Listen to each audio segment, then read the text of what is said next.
নমস্কাৰ, ৰাতিপুৱাৰ চাহকাপৰ সৈতে মই চন্দ্ৰালীয়ে লাৰ্ণিত চন্দ্ৰালীলৈ আপোনালোকক পুনৰ স্বাগতম জনাইছোঁ।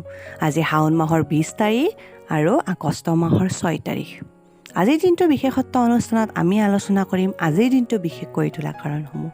আজিৰ দিনটোত বেলেগ বেলেগ সময়ত অসমবাসীয়ে 3জনকৈ ব্যক্তিক হেৰুৱাবলগীয়া হৈছিল আৰু তেখেতসকল হ'ল ৰবীন বেনাৰ্জী, বীৰেন্দ্ৰ কুমাৰ ভট্টাচাৰ্য আৰু মহিম বৰা। আমি আজিৰ দিনটোৰ বিশেষত্ব অনুষ্ঠানত ইয়াৰ আগতেও মহিম বৰাদেৱৰ জীৱনক লৈ এটা ভিডিঅ' বনাইছিলোঁৱে।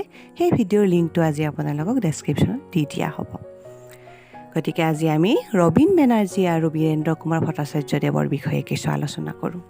অসমৰ এগৰাকী বিশিষ্ট প্ৰকৃতিবিদ, চিত্ৰশিল্পী আৰু ফটোগ্ৰাফাৰ তথা তথ্যচিত্ৰ নিৰ্মাতা আছিল ৰবীন বেনাৰ্জী। তেখেতৰ জন্ম হৈছিল 1908 চনৰ 12 আগষ্ট তাৰিখে পশ্চিমবংগৰ বহৰমপুৰ নামৰ অঞ্চলটোত। তেওঁ শান্তি নিকেতনত প্ৰাৰম্ভিক শিক্ষা লাভ কৰে আৰু ইয়াৰ পিছত কলিকতা মেডিকেল কলেজত চিকিৎসাবিদ্যা অধ্যয়ন কৰে। পৰৱৰ্তী পৰ্যায়ত বেনাৰ্জীয়ে 1934 চনত লিভাৰপুল আৰু 1936 চনত ইডিনবাৰ্গলৈ গৈ উচ্চ শিক্ষা গ্ৰহণ কৰে। তেখেতে কৰ্মজীৱন আৰম্ভ কৰিছিল 1937 চনৰ লিভাৰপুল ৰয়েল নেভিত যোগদান কৰি। 1952 চনত তেখেতে অসমলৈ ঘূৰি আহি চাবুৱা চাহ বাগানৰ মুখ্য চিকিৎসক হিচাপে কৰ্মজীৱন আৰম্ভ কৰে। এই সময়তে কাজিৰঙা ৰাষ্ট্ৰীয় উদ্যান ভ্ৰমণ কৰাৰ কালত তেওঁ জৈৱ বৈচিত্ৰ্যৰ প্ৰতি আকৃষ্ট হৈ আৰু গোলাঘাটতে ৰৈ যোৱাৰ সিদ্ধান্ত লয়। বেনাৰ্জীয়ে আজীৱন চিৰকুমাৰ হৈ থাকে। স্থানীয়ভাৱে অত্যন্ত জনপ্ৰিয় বেনাৰ্জীয়ে সকলোৰে বাবে ৰবীন খুৰা নামেৰে জনাজাত আছিল। ৰবীন বেনাৰ্জীদেৱে 1971 চনত ভাৰত চৰকাৰৰ পৰা পদ্মশ্ৰী বঁটাও লাভ কৰে আৰু 1991 চনত অসম কৃষি বিশ্ববিদ্যালয়ৰ পৰা সন্মানীয় ডক্টৰেট ডিগ্ৰী আৰু ডিব্ৰুগড় বিশ্ববিদ্যালয়ৰ পৰা সন্মানীয় ডক্টৰেট ডিগ্ৰীও লাভ কৰে। 2006 চনৰ 6 আগষ্ট অৰ্থাৎ আজিৰ দিনটোতে এইজনা ব্যক্তিয়ে নিজৰ বাসভৱনত ইহলীলা ত্যাগ কৰে। উল্লেখযোগ্য যে ৰবীন বেনাৰ্জীদেৱ এজন প্ৰকৃতিবিদো আছিল। তেওঁ প্ৰকৃতিৰ ওপৰত ভিত্তি কৰিয়ে এটা উক্তি দাঙি ধৰিছিল, Think twice before kill an animal. Think twice before you catch a butterfly.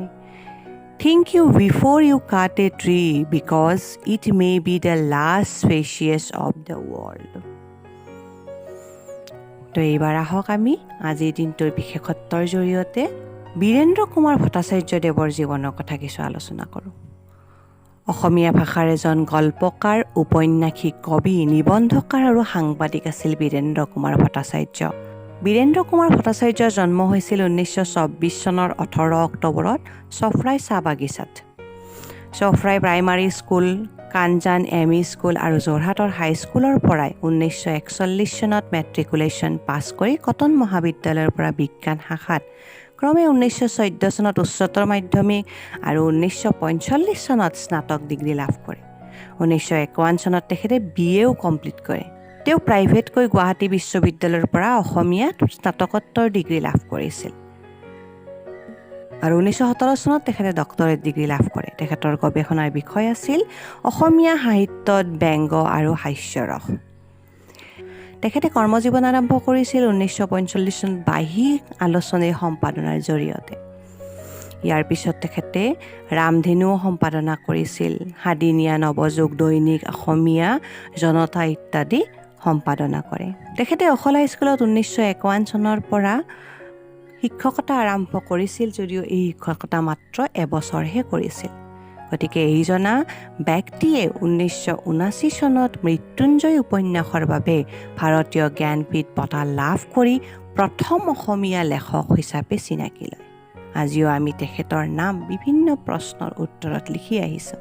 তেখেতে 1961 চনত ইয়াৰুংগম গ্ৰন্থৰ বাবে সাহিত্য একাডেমী বঁটাও পাইছিল।